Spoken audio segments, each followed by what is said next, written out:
Hi, welcome back to Country Basket Weaving. I'm your hostess, Sandy Atkinson, and today we're going to be working on an apple basket. And this one I made on a wood mold, which I'll show you in a few minutes, and it has a base on it, a Nantucket style base. Before we get into this, I'd like to give you the cut pattern. It's as follows. You're going to need one 8-inch mold, one 4 3/4 inch Nantucket style wood base, 1/2 inch flat oval, and from that cut 35 pieces 9 inches long. You're also going to need some 1/2 inch flat oval for the rim. You're going to need 11 64ths flat oval for weavers, one wire handle with a 7.5 inch spread about 5 inches high, and 2 wire ears. You're going to need some braided seagrass. Okay, to get started, first let me show you this beautiful mold. This is a handmade mold.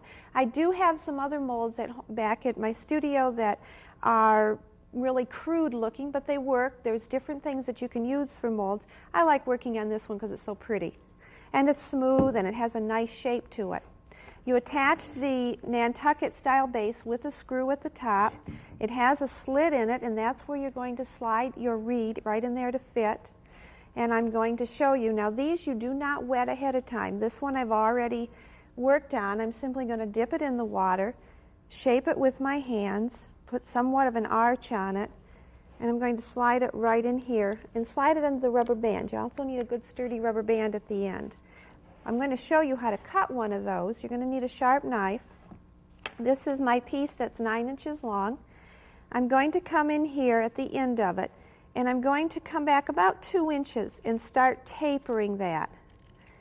Taper it, just take your time and get it even. Eventually what I want is this to be about half the size of its original size, which would be a little bit more than 1/4 inch, about 1/4 inch, somewhere in there. Now I also need to come in here and take off some of this top. I quite often work right against my knee. It's easier than holding it up here, but I need to show you what I'm doing.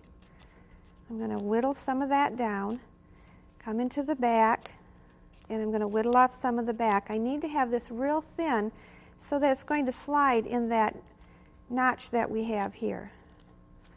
And you can test it, and that fits in there.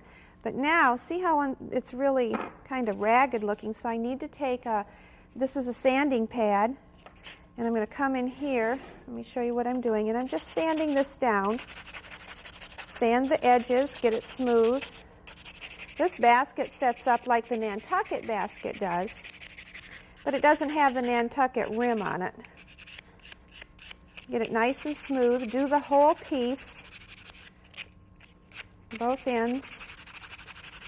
Don't forget the sides, and also do the back. And get those hairs off and get this piece real smooth. This is a very nice finished basket. You want it to have a nice finish on it. You can also take your basket oils and oil the base too. I think that's important to make your base look real nice. Okay.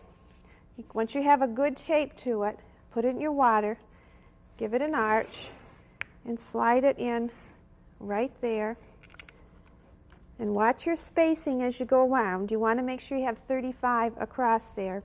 You need an odd number because we're going to do a continuous weave. Okay, one more to slide in.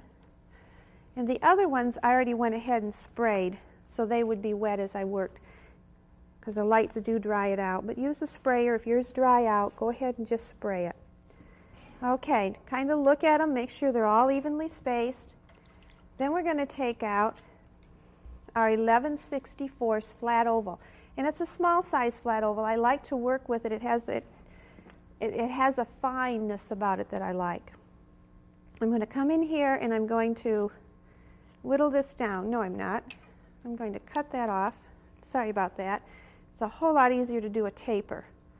So I'm going to taper this for about, maybe 10 inches.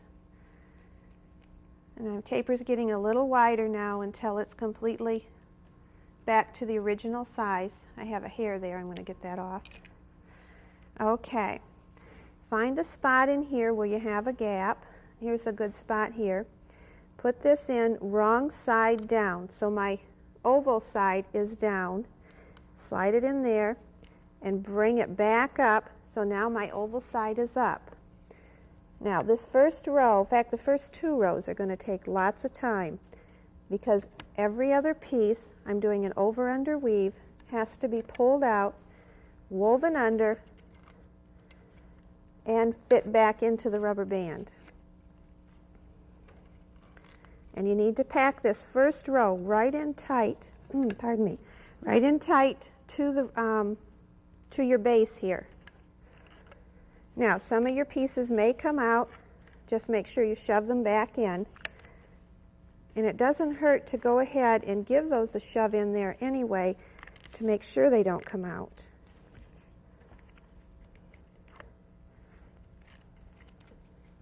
And you're just going to work your way around. You may need a tool. If yours fit a little bit tighter than mine are fitting, you may need a tool like an awl, and you can come up here and you can push this row in and get it in there nice and tight. I want to get at least a row done for you so I can work a little faster here. It's just real repetitious. But it's a fun basket to do. I'm about 3/4 the way around. Here's one that's coming out. Slip it back in.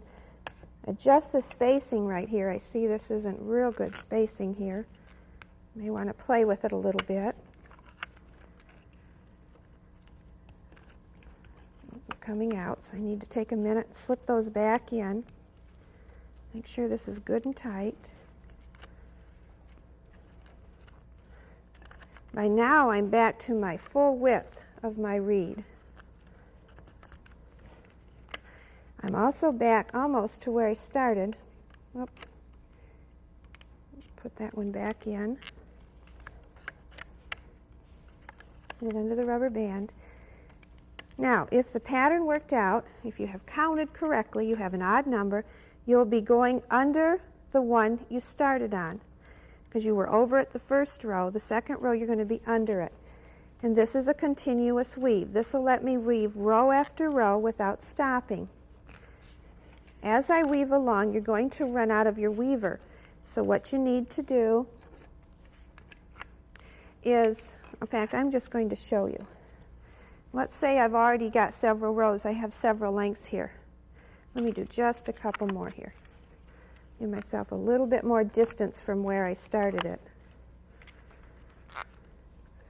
Okay, you're going to end on top. So I'm going to end here. Let's say if my weaver ran out. Come up here and whittle this off for a little bit, maybe an inch. And then I also come back here, unweave where I ended, and whittle that off too. Because I have 2 thicknesses here, and they need to lay flat, and there would be too much bulk with that. Come back 4. I always end on top. Come back 4. So I'm going to put this piece under here. Of course, you're going to start with a longer piece. You're going to be farther down into the mold before you run out. There's going to be a little bit more hiding room for you than I have right here. Overlap 4, and keep right on going. And see how that hides both ends doing that technique. And by whittling it down, I also prevented some of the bulk there. Continue weaving around the base and then until you get to the top. And you want your weaving to be about 6 inches. I'm going to go to my next set. I've already woven that and taken it off the mold. I have it wet already. And I want to show you how to end it. See, what I've done is just a continuous weave around, built the mold up, or the weaving up to about 6 inches. Now I find where I started, and this is where I started. That's my folded piece, my first piece. So I know that this is the spoke I need to end out behind, or real close to it. So what I did was, I went ahead and pre-cut my end off, and I tapered this down. Remember how we started with a taper? You're also going to end with a taper in here. And then weave this piece over This is the one I want to in behind, or real close to it. So I'm going to end behind there. And by tapering that off, that gives you a level here so that your basket won't be lopsided. One thing that you might want to do is take a tool and come in and pack your rows in real tight. You should be packing as you weave it, but it doesn't hurt to go back and pack these in tight and just double check them. Then we're going to start tucking and cutting on this one. This is what makes this different from a Nantucket. If the weaver goes in front of the spoke gets cut off. If the weaver goes behind the spoke is going to get tapered and tucked. So I went ahead, here's one where the weaver goes behind, so I know I need to get in here, and you're going to need some sharp pointed scissors to get in here, and I know that I need to cut these off. Okay, you can go ahead and cut the rest of them off, and then these that the weaver goes behind are the ones I'm going to bend. Now if you've soaked this good, you still want it to break somewhat. I still want a break in here. I don't know if you can see that, but I've got a break in there, and I want that because I want to pull off, kind of peel this down to make this thinner so I can tuck it into the weaving. Okay, I also don't need all that length on it, so I'm going to come in here. I only need to tuck it about down to 3 rows. So I'm inside the basket and kind of measuring where my 3 rows are. It also helps to put a little point on it. Come over here and taper each one of the sides so you have a little pointed shape here almost. And take a tool. I'm going to whittle that down just a little more. There's a little more time involved in preparing these spokes for tucking, but that's because there's so much bulk we have to take off. I'm going to come in here, down a couple of rows, and I'm going to tuck. And this is tightly. Remember, we wove this tight, so I'm going to have to work it a little bit to get that in there to tuck. And you may have to come back and do some more whittling on it and work on it that way. Okay, this one I'm not going to work on. I'm going to go on to my next piece because we need to put the ears in. As we're working this around, I've already put in one ear over here, and I need to come across. Now we have an odd number of spokes, so you have to remember that it's not going to be a dead center. It's going to be a little bit off. I've already got my ear prepared. I've kind of arched it so it would follow the curve of the basket. I'm going to place it right under those 2 spokes that I've already cut, I've already whittled them down, and I've already put the cuts on the side. So I just have to bend them to show you here. And I'm going to tuck the ends down into the basket. And my ear kind of slipped, but that's okay. I can still slide it under there. Okay, and then this one, it won't slip now that it's already tucked on one side. And I'm going to work that other one down. Okay, see how easy that is? And they're approximately, across from each other. Now we're going to take our flat oval, and I'm going to create the rim for the basket. And again, I need my sharp knife. Come up here on my flat oval, and we're going to whittle this down for about, 3 inches. And I don't want my overlaps to be by my ears, so pull them away from that and place this rim all the way around, having that flat side of the flat oval butt up against the basket. This is where I began my whittling, so that's where I need to cut my rim off, and I like to come in behind it and whittle some of this back so that it will fit next to itself flatter. Okay, I'm going to repeat that step on the inside. Again, whittle off the top. A little bit more. This is my overlap here. I'm going to put this one on the other side. I had one lady ask me that do I not have trouble working out some of this excess on the rims, and I really don't. But if you do, you can put your overlaps, kind of like in here, one here and one here. as long as they aren't back to back. And I think that's just personal preference. Okay, this is where I started my whittling. And again, I'm going to work out the back. Now, before I lay my braided seagrass in there, and I chose braided seagrass on this basket because it lays so flat and it turns nice with the arch of the basket, but 2 rows of seagrass would work just as well. And this one, I'm going to go ahead and use my 11/16, put a cut on it so it'll travel easy for me. And I know we've done this before. I have a rim, the basket and the rim, coming from the inside. The right side is facing the basket, and go back down. Now I need a tool because I wove very tightly, and I need a tool to open this up in here so I can go back through to the inside. Now this rim is going to be entirely lashed on, and back down. Now I'm ready to bring that other end up and start weaving over, but I'm not going to pull anything tight yet because I need to go back in and fit in my filler. Go a couple ahead. I'm working 2 rows from the very top, so 2 rows down is where I'm doing that opening up so I can put my reed back inside. Now that I've got a little bit ahead of myself here, I can come in with my braided seagrass, and I'm going to come in this way because right here is my, I don't like the end of that, it's coming undone. I'll cut it off a little bit, place it right next to the ear, and come back in here and tighten everything down.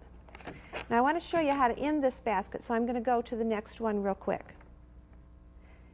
Now I'm going to show you how to finish the basket. On some of the other programs we've had to rush, and I haven't had a chance to do that. I've got a few more holes to go into here, and I'm still opening it up with my tool. As I worked around here, my end got kind of frayed, so I just simply cut a new end on it with the points so that it'll travel. This is my tail from my beginning, so I'm going to come in here and cut that out. And I'm going to go back into the same hole that I started with. Back in there. And give it a good tight pull. Now I don't need all this length because I've finished here, so what I'm going to do is just give myself about 8 inches on there. And I'm going to need a tool here. Inside I have the inside rim. I'm going to open up the inside rim between the rim and the basket, and I'm sticking this in from the bottom up into there. And I'm going to give it a tug and pull it up. Now whatever you use for your filler, you need to get under it, and you need to do this real gently so you don't disrupt it. And I've stuck my tool under there and made an opening and stick it through there. Now I'm going from the outside rim back down to the outside and pull that down. It's really good. I know we have woven this basket really tight, and it's really good if we can do that twice. So I'm going to go back into the inside and do that one more time. Open the rim up. It's just kind of a security. This rim will never come undone, which we don't want it to. Again, lift up my filler gently. There's all different kinds of things you can use for a filler on your rim. And open up the outside and back down to the outside. Give it a good tug. Work that filler back down in there. Come to the outside and give this a good tug. And as I tug down on it, I'm going to clip that end off. Now I've got some hairs in here, some big hairs. Then I'm just going to come in and clip those great big ones off. This is your wire handle.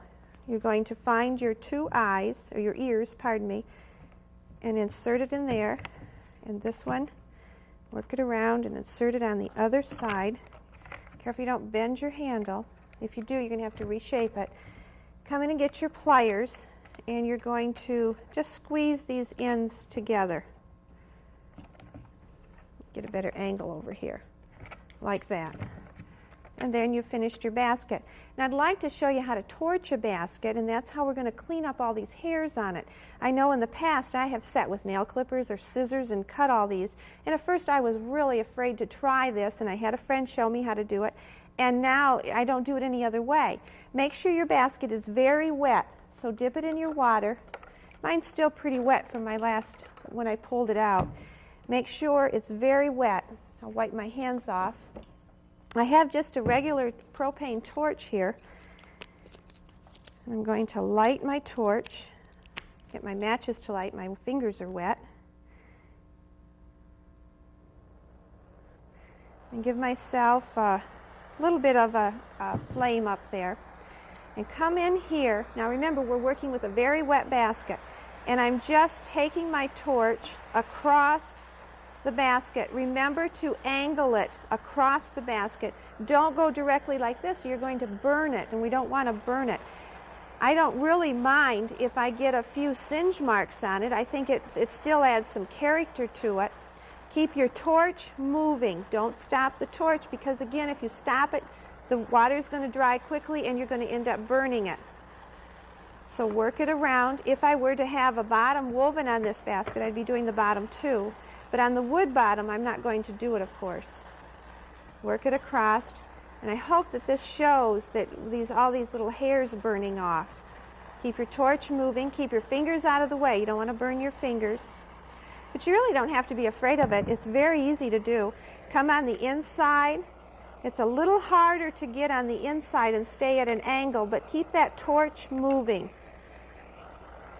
On some of the longer hairs, I would go back and take, or some of the thick hairs, I would go back and rather than put that torch on there too long, I would go back and clip with my scissors. And work it, just keep working it back and forth. Keep it moving. Keep your fingers out of the way. Other than that, you should do really fine. Just keep working it. When you get finished, don't forget to turn your torch off. I don't want any of your smoke detectors going off. Okay? I think you'll enjoy doing your baskets this way, and once you get off that initial fright of doing it, you probably won't go back and do it any other way. This is so easy. And occasionally I have got a torch mark on there, but if I stain the basket, that just blends in with the stain, and it's really pretty, so I'm not real concerned about that. I would be concerned about putting too much of a mark on there, but some of those marks blend in really pretty, and they just kind of add more character to your basket anyway.